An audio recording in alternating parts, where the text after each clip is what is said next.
Nowadays, international law is a very important regulator of international relations. That's why we are going to tell you about it.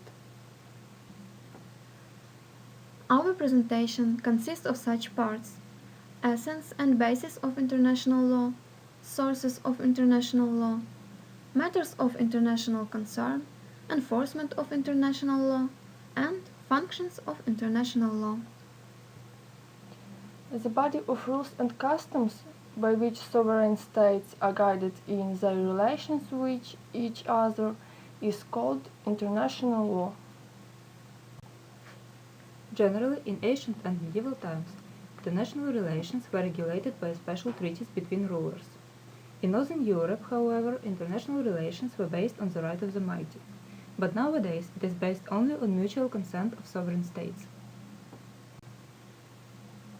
Article 38 of the International Court of Justice Statute identifies three sources of international law: treaties, custom, and general principles. Treaties are written instruments in which the participants agree to be bound by the negotiated terms. International custom is an evidence of a general practice accepted as a law. And general principles provide a mechanism to address international issues not already subject either to treaty provisions or to binding customary rules. There are several ways of enforcement in international law. The first one is to issue diplomatic protests, particularly if the offense is a relatively minor one. The next one is to initiate reprisals, actions that are relatively short in duration and intended to right a previous wrong.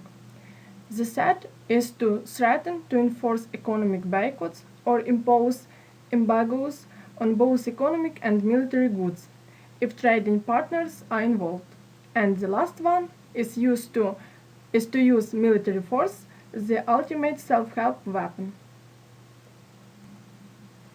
International law has a lot of important functions.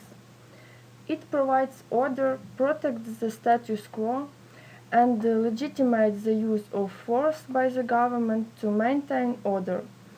It provides a mechanism for settling disputes and protecting states against each other and against government.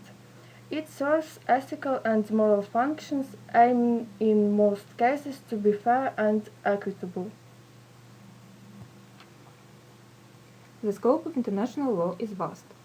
In addition to the classic matters of diplomacy, war and peace, trade, and territorial boundaries, international law now covers also such matters as environmental protection, human rights, nuclear testing, war crimes, outer space, child custody, exchange of prisoners, and protection of archaeological sites and art treasures.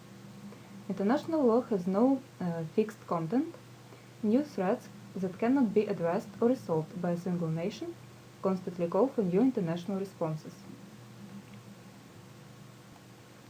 Thank you for your attention.